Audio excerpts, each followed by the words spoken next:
Guntur west MLA అభ్యర్థి గల్లా మాధవి పిలుపునిచ్చారు.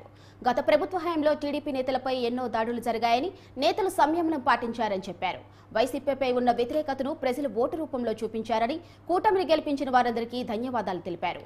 తనపై నమ్మకం ఉంచిన చంద్రబాబు, లోకేష్ కి కృతజ్ఞతలు చెప్పారు గల్లా మాధవి. అభిమానులకి కార్యకర్తలకి పేరు పేరున శిరసాభివందనం చేస్తున్నాను.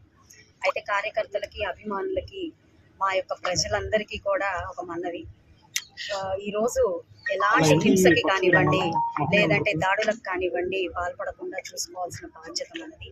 విడగొట్టడం పడగొట్టడం అనే సంస్కృతి వైకాపా ప్రభుత్వానికి తప్ప మనది ఆ సంస్కృతి కాదు. మనందరం కూడా సంయమనం పాటిద్దాము.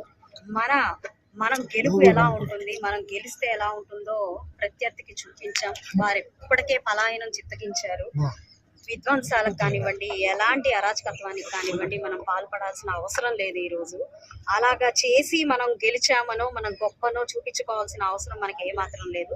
మనకు వచ్చిన ఈ మెజారిటీ, మనకి ప్రజలు ఇచ్చిన ఈ తీర్పే ఇది ఒక ఘన విజయం. వారికి ఒక చెంపపెట్టుగా వారు ఇక్కడి నుంచి పారిపోయే దిశగా చేసింది. ఇంతకు మించి భయపడి పారిపోయారే చేసిన దానికంటే మించి మనం ఇంకేదైనా చేయాల్సిన అవసరం లేదు. ఏ రోజు కూడా మనం విడగొట్టలేదు, పడగొట్టలేదు. మనం అందరం కలుపుకుంటూ పోయాము.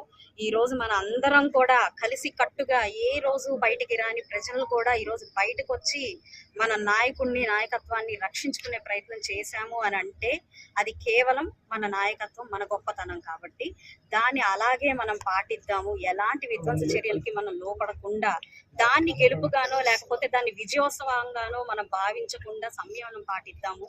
నిజంగా మనం దీపావళిని ఈ రోజు రాత్రికి మనం ఘనంగా చేసుకుందామే తప్ప ఎలాంటి అక్రమాలకు కానివ్వండి, దాడులకు కానివ్వండి, కవ్వింపు చర్యలకు కూడా మనం లోను కాకుండా చాలా సంయమనం పాటించి నిజమైన దీపావళి చేసుకోవాల్సిందిగా నేను ప్రతి ఒక్కరిని పేరు పేరున కోరుకుంటున్నాను. గుంటూరు పశ్చిమ నియోజకవర్గ ప్రజానీకానికి, అభిమానులకి, కార్యకర్తలకి పేరు పేరున శిరసాభివందనం చేస్తున్నాను. అయితే కార్యకర్తలకి అభిమానులకి మా యొక్క ప్రజలందరికీ కూడా ఒక మనవి, ఈరోజు ఎలాంటి హింసకి కానివ్వండి లేదంటే దాడులకు కానివ్వండి పాల్పడకుండా చూసుకోవాల్సిన బాధ్యత మనది. విడగొట్టడం పడగొట్టడం అనే సంస్కృతి వైకాపా ప్రభుత్వానికి తప్ప మనది ఆ సంస్కృతి కాదు. మనందరం కూడా సంయమనం పాటిద్దాము.